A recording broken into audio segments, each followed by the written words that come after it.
Insurance stocks की बात करते हैं क्योंकि मार्च में एलआईसी के मुकाबले प्राइवेट इंश्योरेंस कंपनी का प्रदर्शन दमदार रहा है।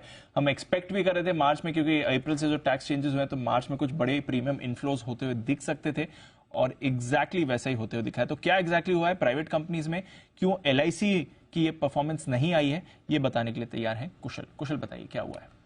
बिल्कुल दीप, इतना बड़ा चेंज हो जाएगा ऐसा एक्सपेक्ट इतना तो नहीं किया था, क्योंकि टैक्स बदलाव की वजह से जिस तरह से यहाँ पर मार्केट डायनेमिक्स बदलते हुए दिखे थे वो देखना है कि आपको डेटा में किस तरह से रिफ्लेक्ट हो रहे हैं। सबसे पहले मैं आपको प्राइवेट इंश्योरेंस की बात करता हूँ। यहाँ पर न्यू बिजनेस प्रीमियम में मजबूत ग्रोथ होती हुई दिखी है और मजबूती के लिहाज से 35% तक की ग्रोथ यहाँ पर प्राइवेट इंश्योरेंस कंपनी ने दर्ज की है, जिसके अंतर्गत एचडीएफसी लाइफ और मैक्स लाइफ ने तो आप कह सकते हैं कि सुपर नॉर्मल ग्रोथ यहाँ पर आती हुई दिखी है। अब ऐसा क्यों?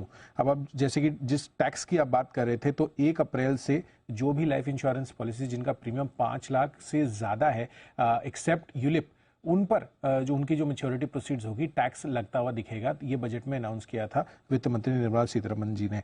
तो अब ये इसमें सिनेरियो यह है कि जिन भी प्राइवेट इंश्योरेंस कंपनियों का हाई वैल्यू पॉलिसीज की बिक्री ज्यादा ऑफ कोर्स इसी वजह से हुई है और जिनके पास इतना बड़ा पोर्टफोलियो, इनका टिकट साइज ज्यादा है, उनको clear cut market share gains आते हुए दिखे हैं। अब नंबर्स की बात करते हैं मार्केट शेयर के लिहाज से, तो एलआईसी ने नवंबर से लेकर मार्च तक के बीच में ऑलमोस्ट 5.15% अपना मार्केट शेयर लूज किया है।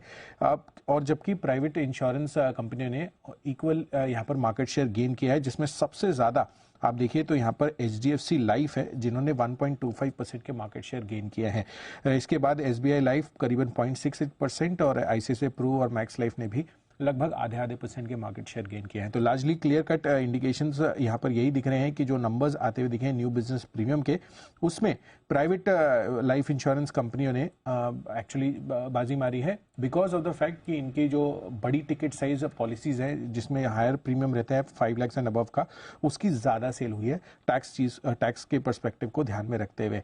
जहां तक FY23 का सवाल है, लार्जली एलआईसी समेत जितनी भी प्राइवेट इंश्योरेंस कंपनियां हैं 13 से 17% की growth overall new business premium में आपको पूरे साल में होती हुई दिखी है। तो ये क्रक्स ऑफ द मैटर है।